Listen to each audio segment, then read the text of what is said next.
नमस्कार साथियों, मैं आपके लिए लेकर आया हूं बैंकिंग अवेयरनेस का एक नया वीडियो। काफी दिनों से बैंकिंग अवेयरनेस के वीडियो मैं बना नहीं पा रहा था। हालांकि मैंने बताया था कि आपको कोर बैंकिंग में पढ़ा चुका हूं, कुछ एडिशनल एडवांस चीजें हैं जिनको मुझे पढ़ाना है, जो कभी ऑफलाइन में हो सकता है हमने डिस्कस ना की हो, तो उसी के बारे में हम बात करेंगे। ये बैंकिंग अवेयरनेस की क्लास है, लेकिन जो आज मैं टॉपिक पढ़ाने जा रहा हूँ ये इकोनॉमी से रिलेटेड है और हमारा बैंकिंग सेक्टर में इकोनॉमी ही है। एक्चुअली इकोनॉमी का एक पार्ट है बैंकिंग सेक्टर। तो इकोनॉमी के कुछ सब टॉपिक होते हैं जो आपके काम के होते हैं, वही आज हम डिस्कस करने वाले हैं। तो आज हम डिस्कस करने वाले हैं ट्रेड से रिलेटेड। हम जो टॉपिक आज डिस्कस करने वाले हैं, ट्रेड एंड एक्सपोर्ट इंपोर्ट, इनसे रिलेटेड चीजों को हम डिस्कस करने वाले हैं। तो ट्रेड तो आपको समझ में आता है, ट्रेड को हम व्यापार बोलते हैं। एक्सपोर्ट को मतलब हम बोलते हैं कि हम निर्यात कर रहे हैं, चीजों को बाहर भेजते हैं, और इंपोर्ट का मतलब चीजों को हम आयात कर रहे हैं। इनसे रिलेटेड, इंटरनेशनल बिजनेस से रिलेटेड क्या चीजें हैं, इनके बारे में हम बात करेंगे। तो हम प्राइमरीली बात करने वाले हैं आज हम बैलेंस ऑफ पेमेंट के बारे में। बैलेंस ऑफ पेमेंट बात करेंगे तो उसी में हमें एक्सपोर्ट इंपोर्ट और ट्रेड के बारे में जानकारी लेना होगी। तो शुरू करते हैं। आज का पहला जो हमारा टॉपिक है balance of payment. Balance of payment को आप जो है भुगतान शेष या भुगतान अधिशेष भी बोलते हैं हिंदी में, भुगतान अधिशेष।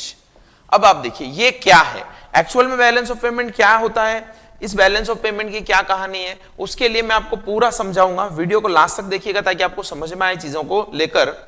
यहां पर इसमें हम करंट अकाउंट भी देख लेंगे, कैपिटल अकाउंट भी देख लेंगे, इवन यहां पर एक और नाम नहीं दिया है मैंने, ट्रेड अकाउंट भी देख लेंगे। और ट्रेड अकाउंट के बाद में हम ये भी देखेंगे कि कन्वर्टेबिलिटी ऑफ रुपीज क्या होती है और किस अकाउंट पर कन्वर्टेबिलिटी ऑफ रुपी है, इनके बारे में भी बात करेंगे। तो सबसे पहले तो बहुत ही आसान शब्दों में, आसान भाषा में ये समझिएगा कि जो बैलेंस ऑफ पेमेंट है ना, वो बैलेंस ऑफ पेमेंट है का मतलब यह है कि इंडिया से जो पैसा बाहर जाता है और इंडिया में जो पैसा आता है उसका क्या डिफरेंस है। यानी कि अगर मैं भारत से कई सारा पैसा बाहर भेजता हूं, क्यों भेजूंगा, क्योंकि मुझे सामान की जरूरत होगी, और अगर बाहर से मुझे सामान मंगवाना है तो ऑब्वियसली मुझे पैसा देना पड़ेगा। उसी तरीके से भारत से दूसरे लोग भी सामान मंगाएंगे और क्योंकि हमारे यहां से वो सामान खरीद रहे हैं तो हमें पैसा देना पड़ेगा। तो इस तरीके से पैसे का लेन देन होता रहता है। इंडिया की टेरिटरी से पैसा जाता रहता है, इंडिया की टेरिटरी से पैसा बाहर जाता रहता है और पैसा आता रहता है। अब मान लीजिए भारत की टेरिटरी से 200 रुपया गया और अगर 150 ही आया तो इसको हम बोलते हैं कि हमारा बैलेंस ऑफ पेमेंट जो है लॉस में है, माइनस में है। कितना माइनस में है? 50 रुपया। और यही आजकल जो है चल रहा है। अब इसको करंट से भी जोड़ सकते हैं, India China relation, India Korea relation, India USA relation, USA China relation, सारा ट्रेड का चक्कर है। सब यही देखते हैं कि हमारा जो ट्रेड डेफिसिट है, किसी के साथ में गड़बड़ है क्या, बैलेंस ऑफ पेमेंट जो है हमारा उनके साथ में दिक्कत है क्या, उसी तरीके से हम बात करते हैं। तो वैसे तो ट्रेड डेफिसिट ही दिखा जाता है या करंट अकाउंट डेफिसिट ही दिखा जाता है, लेकिन ये बैलेंस ऑफ पेमेंट ओवरऑल है। ओवरऑल का मतलब टोटल भारत से कितना पैसा जा रहा है और टोटल भारत में कितना पैसा आ रहा है, उसी का डिफरेंस है। अगर मान लीजिए 250 रुपया आता तब ये प्लस में हो जाता 50 रुपए, क्योंकि आ ज्यादा रहा है और जा कम रहा है। इस तरीके से हम बात करते हैं। तो यही मैंने लिखा है यहां पर कि the balance of payment, henceforth BOP से बोलते हैं, is a consolidated account of the total receipt and payment during a year. यानी एक साल के भीतर पेमेंट्स और रिसीट्स का अकाउंट है, कंसोलिडेटेड अकाउंट है। उसमें तरह तरह की रिसीट्स आती है, चाहे आप जो है उसमें लोन ले रहे हैं, या आप कहीं दूसरी जगह लैंड खरीद रहे हैं, या आप दूसरे देश को व्यापार कर रहे हैं, माल भेज रहे हैं, या दूसरे देश से आपके देश में सहायता आ रही है, वो सारा हम अगर टोटल रिसीट और पेमेंट की बात कर लें तो उसी कंसोलिडेटेड अकाउंट को जो एक साल के लिए बनता है उसको बोलते हैं रिसीट्स और पेमेंट्स का डिफरेंस, उसी को हम बैलेंस ऑफ पेमेंट बोलते हैं। ठीक है, इसमें क्या क्या इंक्लूड होता है? इसमें इंक्लूड होता है करंट अकाउंट और कैपिटल अकाउंट, यानी चालू खाता और पूंजी खाता। इसको हम बोलते हैं हिंदी में चालू खाता, चालू खाता, और इसको क्या बोलते हैं? पूंजी खाता। तो ये चालू खाता और पूंजी खाता जो है दोनों ही इसमें इंक्लूडेड है। अब इन्हीं के बारे में बात करते हैं। ये एक्चुअली व्यापार खाता है, लेकिन ये अलग से कोई एग्जिस्टेंस नहीं है, इसलिए मैंने यहां पर बस लिखा है समझाने के लिए, मैं आपको बताऊंगा। इनके बारे में जानते हैं। तो चालू खाता क्या है? चालू खाता का मतलब है कि रूटीन में हमारे व्यापार में जो चीजें होती है उसी को हम चालू खाता बोलते हैं। कैसे? इसमें ट्रेड भी शामिल है। यानी ये जो ट्रेड अकाउंट में बोल रहा हूं, ये ट्रेड अकाउंट जो है चालू खाते का ही एक पार्ट है। अब देखिए कैसे, आप जो है भारत से कई सारे आर्टिकल विदेशों में भेजते होंगे और विदेश वाले कई सारे आर्टिकल जो है आपके यहां भेजते होंगे, इसी तरीके से ट्रेड होता है। लेकिन सिर्फ आर्टिकल थोड़ी ना भेजते हैं, भारत वाले आईटी सेक्टर में बहुत अच्छा रोल प्ले कर रहे हैं वर्ल्ड में, तो भारत वाले कई बार सर्विसेज भी प्रोवाइड कराते हैं और लीगल असिस्टेंस भी मान लीजिए किसी भारतीय वकील ने अमेरिका को वाले को प्रोवाइड कराया या अमेरिकन वकील ने भारत वाले को प्रोवाइड कराया, या हो सकता है कि प्लानिंग के लिए भारत वालों ने अमेरिका की सहायता ली, अमेरिका वालों ने भारत की सहायता ली। तो इस तरीके से सर्विसेज का भी आदान प्रदान होता है और गुड्स का भी आदान प्रदान होता है। इन्हीं दोनों को मिलाकर आपका करंट अकाउंट बनता है। देखिए इसको मैंने बहुत ही सिंपल टेबल में लिया है, आप समझ जाएंगे बहुत इजीली। हालांकि ये थोड़ा दिखने में गड़बड़ होगा क्योंकि इससे अच्छा मुझे मिला नहीं, लेकिन ये बहुत कंटेंट सही था इसका, इसलिए मैंने लिया है। मैं यहां पर बता भी देता हूं। देखिए ये है रिसीट्स, यानी आपको क्या प्राप्त हो रहा है, ये प्राप्त हो रहा है, और यहां पर है पेमेंट्स, यानी आप क्या भुगतान कर रहे हैं। ठीक है, क्या भुगतान कर रहे हैं। अब आप देखिए यहां पर क्या है, एक्सपोर्ट ऑफ गुड्स और इंपोर्ट ऑफ गुड्स। अगर आप जो है एक्सपोर्ट ऑफ गुड कर रहे हैं, यानी निर्यात कर रहे हैं, है ना, गुड्स का मतलब माल का निर्यात कर रहे हैं, माल का निर्यात कर रहे हैं, और इंपोर्ट ऑफ गुड्स यानी माल का आयात कर रहे हैं, यानी माल भेज रहे हैं और माल मंगा रहे हैं। इन दोनों को हम ट्रेड अकाउंट बैलेंस बोलते हैं। ट्रेड अकाउंट बैलेंस का मतलब मैंने पहले भी बता दिया है, अगर भारत से इंपोर्ट ज्यादा होगा, सॉरी एक्सपोर्ट ज्यादा होगा तो हम प्लस में रहेंगे, हमारे पास ज्यादा पैसा आएगा, और इंपोर्ट कम होगा तो अच्छी बात है। लेकिन अगर इंपोर्ट ज्यादा हुआ, जैसा अब ये भारत के केस में होता है जनरली कि भारत में इंपोर्ट ज्यादा है एक्सपोर्ट कम है, तो हमारा ट्रेड डेफिसिट क्या होगा, माइनस होगा, है ना, ट्रेड डेफिसिट होगा। ट्रेड अकाउंट बैलेंस जो है माइनस में होगा या ट्रेड डेफिसिट होगा, एक ही बात है। तो ट्रेड अकाउंट में तो हमने क्या किया, ट्रेड अकाउंट में केवल और केवल हमने गुड्स के एक्सपोर्ट और इंपोर्ट को ही काउंट किया। लेकिन अगर हम बात करें ट्रेड अकाउंट के अलावा, ट्रेड अकाउंट के अलावा अगर हम सर्विसेज को एक्सपोर्ट करते हैं, यानी सेवाओं का भी तो व्यापार करते हैं, सेवाओं को भी तो दूसरे देशों में बेचते हैं। सेवाओं से मतलब आप समझिएगा, जैसे आप किसी टैक्स सलाहकार के पास गए और बोला कि मुझे कैसे बचत करनी चाहिए, कहां इन्वेस्ट करना चाहिए, तो वो आपको क्या बोलेगा, वो आपको कोई बना के देगा क्या चीज कि ये ले जाइए मेरे से और ये मंत्र का जाप करिए आपकी बचत हो जाएगी, ऐसा नहीं करेगा, वो आपको सलाह देगा। तो सलाह क्या है, एक सेवा है, एक तरीके की सेवा है। आप नाई के पास बाल कटवाने गए, ये भी एक तरीके की सेवा है। उसने आपको कोई मैन्युफैक्चर करके नहीं दिया, कोई गुड्स नहीं दिया कि ये लगाइए आपको बाल कभी आएंगे नहीं, बड़े नहीं होंगे, ऐसा कुछ भी नहीं किया है। या ऐसा करता तो भी वो सर्विस ही होती, यानी आपको कोई प्रोडक्ट सेल करता है ना, तब तो वो मैन्युफैक्चरिंग करके कुछ प्रोडक्ट सेल कर रहा है, वो तो सिर्फ आपको सलाह दे रहा है। आपके गार्डन में जो माली आता है वो क्या कर रहा है, वो सर्विस कर रहा है। तो इस तरीके से सीए, वकील, ये सारे लोग क्या करते हैं, सर्विस करते हैं। कोचिंग इंस्टीट्यूट क्या है, सर्विस है। कोई आपने एप्लीकेशन बनवाई, वो भी क्या है, एक तरीके की सर्विस है। सर्विस, प्रोडक्ट्स और गुड्स, ये जो है माल अलग होते हैं, इनको छू कर देख सकते हैं हम, यानी किसी को व्यक्ति को देते समय हम इनको फिजिकली महसूस कर सकते हैं। तो गुड्स के अलावा सर्विसेज का भी व्यापार होता है। इसके अलावा देखिए ब्याज, प्रॉफिट, डिविडेंड, ये भी तो आपको मिलता है। ब्याज कैसे मिलता है, आपने किसी को उधार दिया तो इंटरेस्ट मिलेगा। प्रॉफिट कैसे मिलता है, किसी कंपनी में आपका शेयर है तो आपको प्रॉफिट मिलेगा। डिविडेंड कैसे मिलेगा, किसी कंपनी के अगर आपने शेयर खरीद रखे तो वहां से आपको डिविडेंड मिलेगा। डिविडेंड को हम लाभांश बोलते हैं।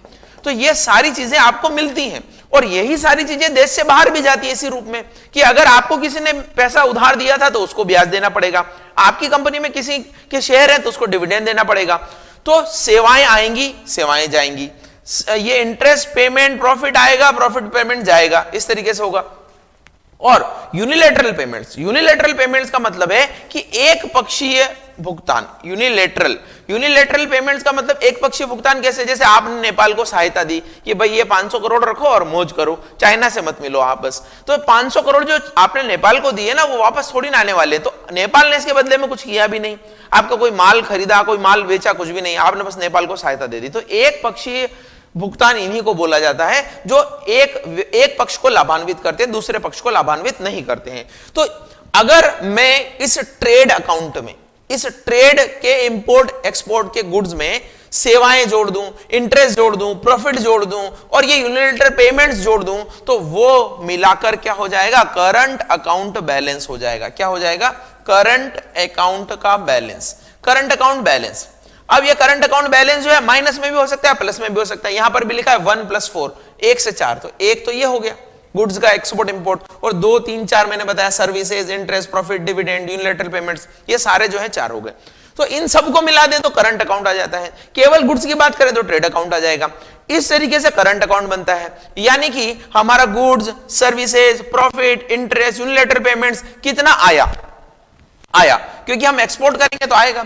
और इसी तरीके से goods, services, interest, profit, dividend, unilateral payments में से कितना गया, आया और गया का डिफरेंस जो है वो सारा मिलके, अगर वो ट्रेड का है तो ट्रेड अकाउंट का आएगा, और करंट है तो करंट अकाउंट आएगा। तो ये ट्रेड में तो सिर्फ गुड्स शामिल करते हैं, और इन सबको शामिल कर ले तो क्या आएगा, करंट अकाउंट आएगा। तो करंट अकाउंट बैलेंस जो है भारत का माइनस में है, यानी भारत से इन मदों के तहत पैसा ज्यादा जाता है और आता कम है। और इसमें स्पेसिफिकली मेजर रोल प्ले करता है फ्यूल, यानी भारत में पेट्रोलियम प्रोडक्ट जो है बहुत डिमांड है, बहुत मंगवाते हैं हम। जनसंख्या आबादी इतनी, हर किसी के पास स्कूटर, मोटरसाइकिल, कार है, तो वो सब लोग जो है तेल खाते हैं, तेल पीते हैं और तेल मंगवाते हैं। इसी तरीके से गोल्ड एक भारत में बहुत बड़ा जो है मेजर इंपोर्ट का है, क्योंकि भारत में सब लोगों के पास कुछ होना हो, थोड़ा सोना जरूर रहेगा, तो वो उसके लिए भी इंपोर्ट करते हैं। तो इसी के लिए हमारा करंट अकाउंट बैलेंस जो है वो माइनस में रहता है, यानी हम लोगों को पैसा ज्यादा देते हैं, आता कम है, आता कम है तो माइनस में रहता है। तो सरकार इसी के लिए काम करती रहती है। कैसे काम करती रहती है, जैसे मैं करंट से रिलेट करके बताऊं। अभी सरकार ने बोला है कि जो पेट्रोलियम प्रोडक्ट है ना वो हम बहुत मंगाते हैं, लेकिन उसमें अगर हम एथेनॉल मिला दें तो एथेनॉल मिलाने से क्या होगा कि वो हमें कम मंगाना पड़ेगा। अभी हम एथेनॉल 5% मिलाते हैं पेट्रोल में, 100 में 5%, इतना सा, मतलब 95 पेट्रोल है और ये इस तरीके से मिलाते हैं। लेकिन ऐसा बोला जा रहा है कि अब इसको हम 10 करेंगे और आगे आने वाले टाइम में 20 करेंगे। 20 करने से क्या होगा, अगर आपको 100 लीटर मंगाना पड़ रहा था तो अब 80 लीटर ही मंगाना पड़ेगा, क्योंकि 20 लीटर तो आपने एथेनॉल मंगा लिया, और एथेनॉल हम इंडिया में बना देंगे। तो आपका किसी तरीके से आप जो है पैसा जो आपका भुगतान जा रहा है पेट्रोल में, डीजल में, पेट्रोलियम प्रोडक्ट्स में, उनको कम करना चाहते हो। इसी तरीके से गोल्ड के लिए सरकार ने बोला कि आप गोल्ड क्यों करते हो भाई, सोना करते रहते हो, सोना मंगाते रहते हो, सोना खाते हो, सोना पीते हो। आप एक काम करिए, सोना मत मंगाइए, हमारे गोल्ड बॉन्ड खरीद लीजिए। गोल्ड बॉन्ड भी सोने की तरह काम करते हैं। आप जिस रेट में सोना खरीदते हैं उसी रेट में गोल्ड बॉन्ड दे देंगे। आप सोचेंगे सर कि सोना तो सोना है, गोल्ड बॉन्ड उसी रेट में लेके क्या करेंगे, लेकिन सरकार गारंटी देती है कि एक रेट फिक्स करेगी वर्तमान दर, उस पर आप गोल्ड बॉन्ड खरीदेंगे, और जब आप उसको देंगे तो उसको सोने के भाव से लिंक कर दिया जाएगा। यानी अगर उस समय सोने के भाव ज्यादा होंगे तो गोल्ड बॉन्ड आपको ज्यादा रेट पे, ज्यादा दर पे उसको दे दिया जाएगा, और कम होंगे तो कम दर पे दे दिया जाएगा। सेम रिस्क आपको सोने में होती है। अब आप सोचेंगे कि सोने को तो रखकर हम लोन भी ले सकते हैं, तो गोल्ड बॉन्ड को रखकर भी आप जो है लोन ले सकते हैं। तो एक तरीके से सरकार क्या कर रही है, कागज पे लिख के दे रही है, सोना ही समझिए, घर ले जाइए। तो आप सोना कम मंगाएंगे, अगर इंपोर्ट कम करेंगे तो हमारा करंट अकाउंट बैलेंस जो है वो डिफरेंस कम आएगा उसका। तो इस तरीके से कर रहे हैं। अब आत्मनिर्भर भारत की जो हम बात कर रहे हैं, आत्मनिर्भर भारत भी क्या है, हम एक्सपोर्ट कंट्री बनना चाहते हैं। हम यहाँ पे हमारी जरूरत का सारा सामान प्रोड्यूस करना चाहते हैं, दवाएं, दूसरी आईटी सर्विसेज, 5G सेवाएं हम भारत में ही बना लें, सारी चीजें हम कर लें, यहाँ पर दूसरों से नहीं मंगानी पड़े। आत्मनिर्भर बनेंगे तो हम तो आत्मनिर्भर होंगे, साथ में पड़ोसियों को भी देंगे, और अगर ज्यादा आत्मनिर्भर हो गए तो दूसरे देशों को भी भेजेंगे। इसी तरीके से आपका जो है हम करंट अकाउंट बैलेंस को देखते हैं। करंट अकाउंट बैलेंस अगर प्लस में होता है तो हमारे यहाँ पे बहुत सारी विदेशी मुद्रा का जमाव होता है। करंट अकाउंट बैलेंस माइनस में होगा तो हमें भुगतान ज्यादा करना पड़ेगा, तो विदेशी मुद्रा में लोग भुगतान लेंगे, रुपए में कौन लेगा, तो विदेशी मुद्रा ज्यादा जाएगी। इसीलिए चाइना का जो एक्सपोर्टिंग कंट्री है तो एक्सपोर्ट ज्यादा है वहां का, तो वहां का जो फॉरेन एक्सचेंज है, यानी वहां का जो फॉरेक्स रिजर्व है, चाइना का फॉरेक्स रिजर्व करीब 3500 बिलियन डॉलर है, यानी अरब डॉलर है, 3500 अरब डॉलर, और भारत का रिजर्व जो है 500 अरब डॉलर करीब करीब है। ये डेटा एग्जैक्ट नहीं बता रहा हूं, थोड़ा आगे पीछे है, लेकिन मैं ये बताना चाह रहा हूं कि भारत से करीब करीब 9-8 गुना जो है चाइना का फॉरेक्स है। क्यों? क्योंकि वो एक्सपोर्ट ज्यादा करते हैं। तो ये तो हुआ करंट अकाउंट। फिर बात करते हैं कैपिटल अकाउंट की। तो कैपिटल अकाउंट में क्या होता है, जैसा कि आप जानते हो कि पूंजी, आपने अगर कोई मोटरसाइकिल खरीदी तो एक तरीके से पूंजीगत व्यय किया आपने। पूंजीगत व्यय किया यानी कैपिटल एक्सपेंसेस क्या है, क्योंकि वो आपने एक पूंजी बना लिया, आपने प्लॉट खरीद लिया, आपने कार खरीद लिया, आपने कुछ ऐसा सामान खरीद लिया, एसी खरीद लिया, मोबाइल खरीद लिया, ये सारे कैपिटल एक्सपेंसेस है। लेकिन आप क्या किए, कहीं घूम के आ गए, आपने पानी पूरी खा ली, आपने पार्टी मना ली, ये सारे आपके दूसरे एक्सपेंसेस हैं। यानी उससे किसी भी भविष्य की असेट का निर्माण नहीं होता है। अगर भविष्य की किसी भी असेट का निर्माण नहीं हो रहा है खाने पीने घूमने से, तो फिर आपका वो कैपिटल एक्सपेंसेस नहीं कहलाएगा। तो जैसे हम ये बोल रहे हैं किसी को इंटरेस्ट दिया, प्रॉफिट दिया, डिविडेंड दिया, सर्विसेज मंगाई, इस तरीके से तो ये कैपिटल करंट अकाउंट में आता है। लेकिन अगर आप फॉरेन में इन्वेस्ट करते हैं, शॉर्ट टर्म बोरोइंग करते हैं, लॉन्ग टर्म बोरोइंग करते हैं, जैसे मान लीजिए भारत वाले लंदन में जाके प्लॉट ही प्लॉट खरीद लें, तो वो एक इन्वेस्टमेंट हुआ। लंदन वाले भारत में आकर जो है जमीन खरीद लें, तो ये एक तरीके से इन्वेस्टमेंट हुआ। तो इसी इन्वेस्टमेंट को हम बोलते हैं कैपिटल अकाउंट। तो कैपिटल अकाउंट का जो पेमेंट और कैपिटल अकाउंट का रिसीट, इसका डिफरेंस कैपिटल अकाउंट का बैलेंस कहलाता है। तो कैपिटल अकाउंट और करंट अकाउंट दोनों मिलाकर, यानी यहां पर कैपिटल अकाउंट और करंट अकाउंट ये दोनों मिलाकर अगर भारत जो है पेमेंट ज्यादा कर रहा है तो फिर आपका माइनस है, और अगर पेमेंट कम कर रहा है तो फिर आपका प्लस है। इस तरीके से इसको हम बोलते हैं बैलेंस ऑफ पेमेंट, भुगतान अधिशेष। तो वापस से मैं थोड़ा अगर रिवाइज कर दूं तो देखिए, मैंने बैलेंस ऑफ पेमेंट में 3 आपको फैक्टर बताए हैं। क्या फैक्टर बताए? Trade account. ट्रेड अकाउंट में तो मैंने आपको यही बताया कि गुड्स का एक्सपोर्ट इंपोर्ट करते हैं। फिर मैंने बताया आपको करंट अकाउंट। तो करंट अकाउंट में आपका क्या है? करंट अकाउंट में आपका ट्रेड तो शामिल है ही, ट्रेड है, फिर सर्विसेज है ना, सर्विसेज के बाद में इंटरेस्ट है, आपका डिविडेंड है, आपका प्रॉफिट है, ये तो है ही आपका, है ना, और आपका यूनिलेटरल पेमेंट भी है, यूनिलेटरल पेमेंट भी है। ये सारा मिलाकर क्या होता है? करंट अकाउंट होता है। और मैंने चौथा बताया आपको कैपिटल अकाउंट। तो कैपिटल अकाउंट में आपका क्या है? शॉर्ट टर्म या लॉन्ग टर्म इन्वेस्टमेंट की हम बात कर रहे हैं, बोरोइंग्स की बात कर रहे हैं, इन्वेस्टमेंट की बात कर रहे हैं और बोरोइंग्स की बात कर रहे हैं, यानी उधार की बात कर रहे हैं, इसकी हम बात कर रहे हैं। तो ये है आपका कैपिटल अकाउंट, ये करंट अकाउंट। ट्रेड अकाउंट तो इसमें शामिल ही है, आपका ट्रेड अकाउंट तो इसमें खुद ही शामिल है। और इन दोनों को मिलाकर आपका क्या बनता है? बैलेंस ऑफ पेमेंट बनता है, भुगतान अधिशेष बनता है। अब ये प्लस में है कि माइनस में है वो आप समझ गए होंगे। पेमेंट ज्यादा है तो माइनस में, पेमेंट कम है तो प्लस में। एक और चीज क्या है? कन्वर्टेबिलिटी ऑफ रूपी। रूपी की कन्वर्टेबिलिटी का मतलब है कि आप जो है जितना पैसा आपके पास पड़ा है, जितना रुपया आपके पास पड़ा है, क्या वो लाखों रुपया आप डॉलर में कन्वर्ट करके अमेरिका जा सकते हैं? क्या अमेरिका वाला डॉलर लेके लाखों रुपया लेके भारत में आ सकता है क्या, और भारत में इन्वेस्ट कर सकता है? कि इसी को बोलते हैं कन्वर्टेबिलिटी, यानी रुपए को डॉलर में, डॉलर को रुपए में, दूसरी विदेशी मुद्रा में कन्वर्ट करना। तो आप देखिए, भारत में जो कन्वर्टेबिलिटी ऑफ रूपी है ऑन करंट अकाउंट तो फुल्ली कन्वर्टिबल है। करंट अकाउंट फुल्ली कन्वर्टिबल का मतलब किसी को इंटरेस्ट देना है, डिविडेंड देना है, सर्विसेज लेना है, ट्रेड करना है। ट्रेड करने के लिए आप कितना ही डॉलर रुपए में कन्वर्ट करिए, रुपए को डॉलर में कन्वर्ट करिए, फुल कन्वर्टेबिलिटी है, कोई दिक्कत नहीं करंट अकाउंट पर, जितनी भी मैंने करंट अकाउंट की मदद बताई। लेकिन कैपिटल अकाउंट पे फुल कन्वर्टेबिलिटी नहीं है। यानी अगर आपको बोरोइंग्स करना है या आपको इन्वेस्टमेंट करना है तो आपका पार्शियल कन्वर्टेबिलिटी है। पार्शियल कन्वर्टेबिलिटी का मतलब है कि 40% ही कन्वर्टेबल है, 60 नहीं है। जैसे मान लीजिए किसी विदेशी व्यक्ति ने भारत में इन्वेस्टमेंट किया, उसने बहुत सारी जमीन खरीद ली, उसने बहुत सारा इन्वेस्टमेंट कर दिया और हमारे को डॉलर दे दिए हमने। अब वो डॉलर तो हमने यूज कर लिए और हमने उसको रुपया दिया था, उसका उसने इन्वेस्टमेंट कर लिया था भारत में। लेकिन एकदम उसको लगता है कि यार भारत में जमीनों के दाम उतने नहीं बढ़ रहे हैं, मैं अपना सारा पूंजी यहां से निकालूंगा, यानी लोगों को बेचूंगा। जब वो भारतीयों को बेचेगा तो उसको डॉलर मिलेगा या रुपया मिलेगा? रुपया मिलेगा, क्योंकि भारत में तो रुपया चलता है। उसको बहुत सारा रुपया मिलेगा और वो बहुत सारा रुपया लेकर रिजर्व बैंक के पास जाएगा, सबको डॉलर में बदल दो, मैं जा रहा हूं हेलीकॉप्टर में बैठकर अमेरिका। तो भारत वाले बोलेंगे, रिजर्व बैंक वाले बोलेंगे कि अगर आप हमें 100 रुपया दोगे तो 40 तो हम डॉलर में कन्वर्ट कर देंगे, लेकिन 60 नहीं करेंगे, क्योंकि कब आओ कब जाओ, यानी हमारी मर्जी से। जानी तुम आए तो तुम्हारी मर्जी से थे, लेकिन जाओगे हमारी मर्जी से। क्यों हमारी मर्जी से? नहीं तो आप कभी भी आओगे डॉलर में चेंज करोगे, फिर वापस डॉलर लेके चले जाओगे, इनस्टेबिलिटी हो जाएगी, हमारा तो कैलकुलेशन ही बिगड़ जाएगा। इसीलिए कैपिटल अकाउंट की कन्वर्टेबिलिटी हमने 40-60 का रेशो रखा है, 40% कन्वर्टेबिलिटी, 60% नहीं। एक कमेटी बनी थी, एसएस तारापुर कमेटी 1997 में, इन्होंने फुल कन्वर्टेबिलिटी सजेस्ट की थी भारतीयों को कि आप फुल कन्वर्टेबिलिटी रखिए, फ्री फ्लो होगा तो आएंगे भी लोग ज्यादा, इसीलिए कम आते हैं।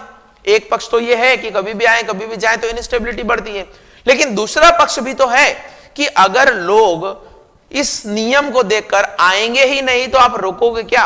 आएंगे तो जानी अपनी मर्जी से ही ना, आप रोकोगे तो तब जब वो आएंगे, अब अगर वो आए नहीं तो क्या करेंगे? तो ये मैंने आपको बता दिया balance of payment, convertibility of रूपी का। मुझे पता है थोड़ा इकोनॉमिक का टच है इसलिए मुश्किल हो सकता है, लेकिन चूंकि समझना होता है कुछ इकोनॉमिक टर्म्स को, बैंकिंग में काम आता है आपका, इसलिए मैंने आपको इसको पढ़ा दिया। एक और चीज मुझे पढ़ाना है वेरियस डेफिसिट्स के बारे में। तो ये वेरियस डेफिसिट्स जो है इनके बारे में आप देखिएगा, इनके बारे में क्या है। तो वेरियस डेफिसिट्स यानी कि विभिन्न घाटे। अब आपका 13 घाटा वो वाला घाटा नहीं है, यहां पर विभिन्न घाटे, घाटे या विभिन्न घाटा कौन कौन से होते हैं, डेफिसिट्स कौन कौन से होते हैं, लॉस कौन कौन से होते हैं। तो देखिए इसमें मैंने 4 डेफिसिट जो है आपको बताने की कोशिश की है, fiscal, revenue, effective revenue, primary deficits. इसको हिंदी में बोल, अब यहां एक एक करके मैं पढ़ा देता हूं। चलिए, इसको हम बोलते हैं राजकोषीय घाटा। वैसे ये काफी जो है इकोनॉमी का टर्म है, आपको मैं समझाने की कोशिश करता हूं। सबसे पहले तो 2 क्वेश्चन आपके एग्जाम में आते रहते हैं, उनको नोट करिएगा कि फिस्कल पॉलिसी कौन जारी करता है, तो fiscal policy government of India जारी करती है। दूसरा क्वेश्चन, मॉनेटरी पॉलिसी कौन जारी करता है, तो monetary policy reserve bank of India जारी करता है। पहले बता चुका हूं, मॉनेटरी पॉलिसी पढ़ा चुका हूं, ये बहुत ही बेसिक से क्वेश्चन है, हम जो पढ़ने वाले हैं उससे 5 गुना ज्यादा डेप्थ में है। फिस्कल पॉलिसी का मतलब होता है कि सरकार के पास पैसा कहां से आ रहा है, कहां जा रहा है, कैसे आने वाले को बढ़ाएं, जाने वाले को कम करें, इसी को पॉलिसी बनाने को हम बोलते हैं कि राजकोषीय नीति बनाई। राजकोष समझते हैं, राजकोष का मतलब हमारा कोष, जहां पे पैसा आता है, जहां से पैसा जाता है, राज्य का धन इकट्ठा करने की जगह, तो राजकोष। तो राजकोष से समझिएगा आप, और याद भी रखिएगा कि राजकोषीय नीति राज्य करने वाले बनाएंगे। अभी जैसे हमारी सरकार है, भारत सरकार, वो बनाएगी। और अगर बोले कि मुद्रा यानी मॉनेटरी पॉलिसी, मौद्रिक नीति, तो मौद्रिक नीति, मुद्रा कौन छापता है, रिजर्व बैंक ऑफ इंडिया छापता है, तो मौद्रिक नीति वो बनाता है। अब राजकोषीय नीति में राजकोषीय घाटा आता है, तो राजकोषीय घाटा है फिस्कल डेफिसिट। क्या होता है, तो देखिए टोटल इनकम कितनी हुई, उसमें से टोटल एक्सपेंसेस घटा दीजिए बोरोइंग को हटाकर, यानी उधार को हटाकर, उसको हम बोलते हैं राजकोषीय घाटा। यानी आपको 120 रुपए मिले, भारत में जितने भी टैक्सेस हैं, जीएसटी हो गया, कस्टम हो गया, दूसरे टैक्सेस हो गए, सबसे, और दूसरे सोर्सेस से सरकार की कंपनियां हैं उनको प्रॉफिट मिला, उन सब से मिलाकर सरकार को 120 रुपए मिले। अब आप सोचेंगे सर 120 तो हम ही कमा लेते हैं, पर मैं जो है आपको सिर्फ बता रहा हूं, है ना, समझाने के लिए। 120 रुपए आए लेकिन खर्चा हो गया 150 रुपए का। तो आप सोचेंगे सर खर्चा जब आए 120 तो 150 का खर्चा कैसे हुआ। बिल्कुल सही है आपका सोचना। तो मैंने क्या किया था भाई साहब, मैंने उधार लिया था। कितना उधार लिया था भाई, 120 का खर्चा है, 120 का ही मैं खर्च कर पाऊंगा। मैंने अगर 150 खर्च किए तो मैंने क्या किया होगा, 30 रुपया उधार लिया होगा ना, तभी तो मेरी इनकम में जुड़े 150 और 150 खर्च कर दिया। तो ये बोल रहे हैं कि अगर टोटल इनकम में से टोटल एक्सपेंसेस में माइनस कर दूं तो उसको हम बोलते हैं फिस्कल डेफिसिट। अब 30 रुपया अगर उधार लिया था तब तो फिस्कल डेफिसिट आएगा नहीं, लेकिन इस बोरोइंग के अलावा मेरे पास दूसरा कहीं से धन आया, दूसरी तरीके से मैंने पैसा लिया, जैसे कि मान लीजिए मैंने पैसा छपवाया आरबीआई से या दूसरे सोर्सेस से मेरे पास पैसा आया, तो उसी को हम बोलते हैं फिस्कल डेफिसिट, यानी इनकम माइनस एक्सपेंसेस। एक्सपेंसेस ज्यादा है तो डेफिसिट होगा, और अगर इनकम कम है, सॉरी इनकम कम है, खर्चा ज्यादा है तो डेफिसिट होगा। इनकम ज्यादा है, खर्चा कम है तो फिर डेफिसिट नहीं होगा, सरप्लस होगा, ठीक है, अधिशेष होगा। दूसरा, ये यहां पर एफआरबीएम के बारे में लिखा है मैंने। ये एफआरबीएम एक्ट 2003 में बनाया गया था। इस एफआरबीएम एक्ट में हमें कहा गया कि जो फिस्कल डेफिसिट है उसका 3% का टारगेट आप रखिए, 2020 तक उसको अचीव कर लें, और 2.5% का टारगेट रखिए 2023 तक। तो भारत सरकार ने काफी कोशिश की और इस घाटे को कम करने की कोशिश की, क्योंकि पहले क्या होता था कि जब भी फिस्कल डेफिसिट होता था तो हम रुपया छाप लेते थे। आप सोचेंगे रुपया छाप लेते तो अच्छी बात है, उधार नहीं लेना पड़ता है, लेकिन अगर आप ज्यादा रुपया छापेंगे तो उससे क्या होगा, मार्केट में करेंसी बहुत ज्यादा हो जाएगी और करेंसी की वैल्यू कम हो जाएगी, क्योंकि जो चीज बहुतायत में होती है उसकी वैल्यू कम हो जाती है। तो अगर करेंसी बहुत ज्यादा हो गई, उसकी वैल्यू कम हो गई, तो फिर हम जो चीज 10 रुपए में खरीद पा रहे थे वो 100 रुपए में खरीदना पड़ेगी। इसी को हम इन्फ्लेशन बोलते हैं, मुद्रास्फीति बोलते हैं।